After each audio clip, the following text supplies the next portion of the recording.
All right, music fans, welcome back. Harmless Dave here, talking about real music in real time for real people just like you and just like me. How did Ross Valory and Steve Smith get fired from Journey twice? That's crazy stuff, man. That's the topic of this particular video. By the way, thanks for subscribing to the channel and becoming patrons over on Patreon for just $1 a month, where we can talk about this hot topic and others. And you can even start a conversation yourself and, make your own thread. We're all in this together. So the first time around, Smith and Valory get fired because Steve Perry wanted a sound. He wanted a funkier sound. He wanted a punchier sound. He was trying like heck to pull Journey away from the arena rock band they had become.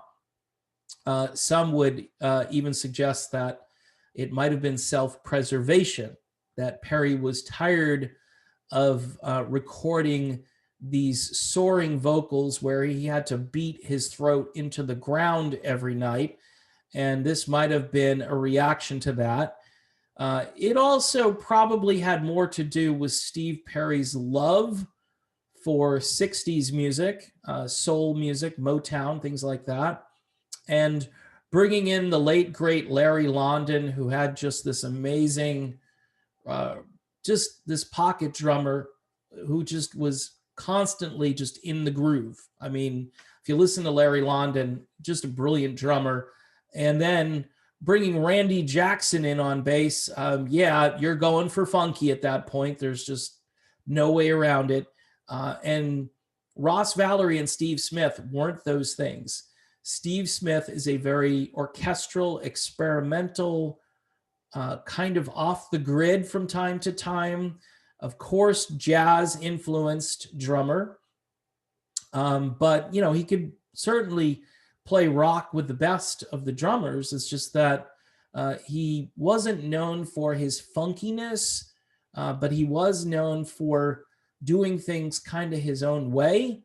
He can create a lot of extra noise and extra stuff going on back there, but that's not what Perry was about. Perry was a drummer himself, or is a drummer himself, and he knows exactly what drummers are capable of doing and not doing. So in any event, bye-bye to Ross and Steve the first time around. Obviously, Neil and John wanted to keep Journey together, so they said, okay, we will do what Steve wants. We're pro Steve. Steve is in control. No matter. The band was still unraveling, and between Perry's personal life and then the tension within the band in general, and Perry being the controlling force, I think it was doomed, and Perry just walked away.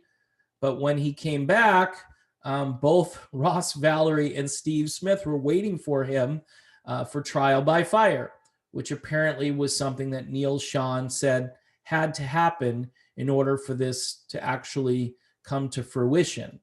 I think it was a matter of fairness and also visibility, because it seemed as though Journey had become a three-piece band, because Jackson and London weren't really photographed all that much as being part of the band when they joined. So to bring all these guys back together again, I think visually and through marketing was a lot better for the band on Trial by Fire. So I think it was smart to do that. And, maybe this was, again, kind of an ultimatum from Sean saying, hey, if you want back into Journey and you want to fulfill this record label requirement, which I think that's what it was all about, then, you need to come back in and do this the way we did it before. Trial by Fire ends up being a very good record.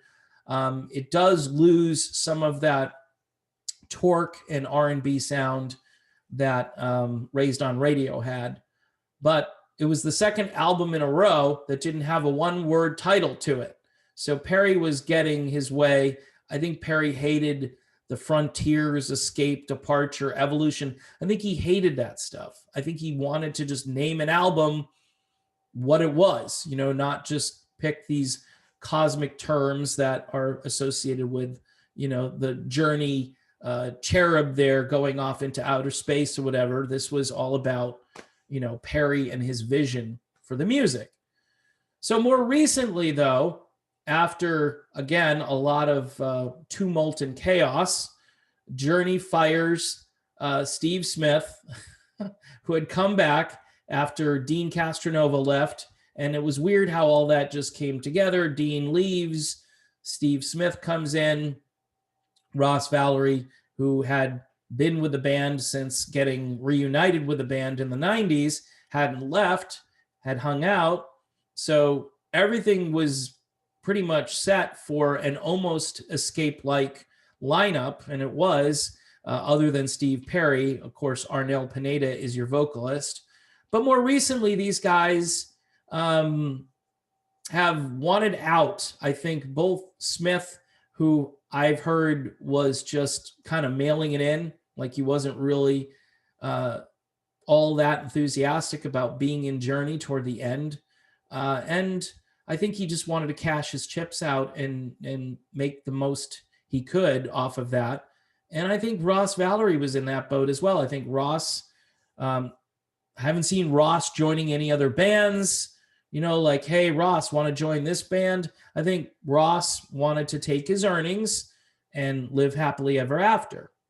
And through what appeared to be some backroom deals and behind the scenes extracurricular stuff, having these board meetings and so forth, Sean got wind of it and said, nope, no, we can't have that. Is Neil Sean paranoid?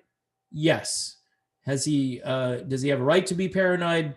Probably, I would say so. I think after all that's happened with this band, Perry says, I want back in. They bring him back, and then he leaves, and then they're left high and dry.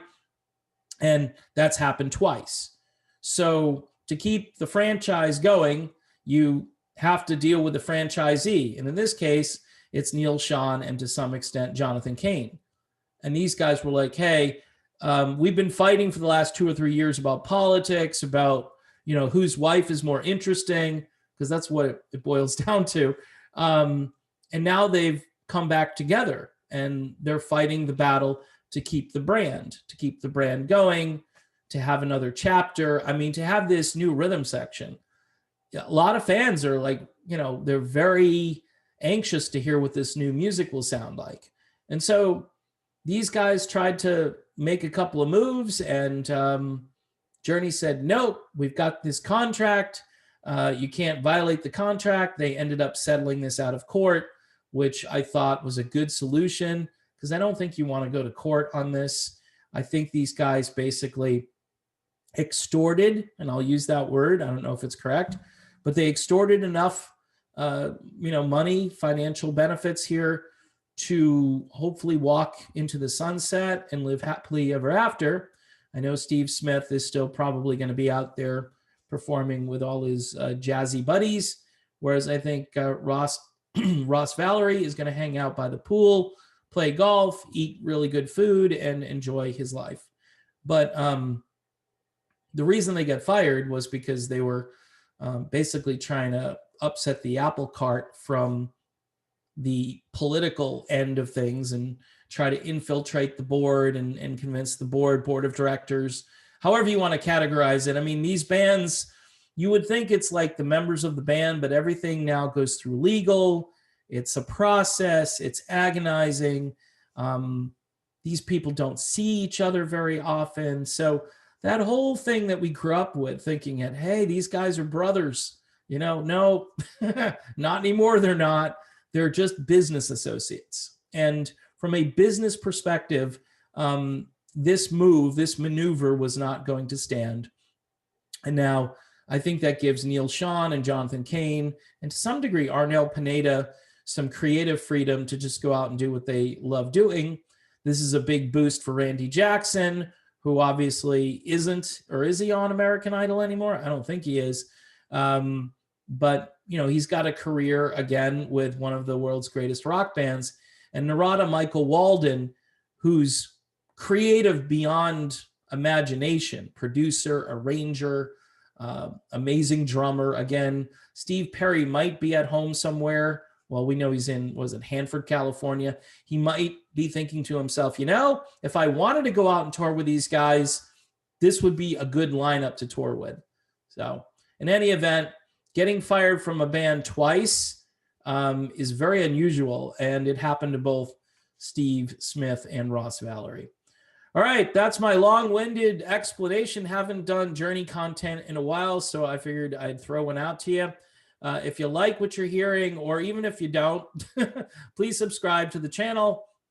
And if you want to become a patron, you can do that for just $1 a month. All right, done. See you guys soon.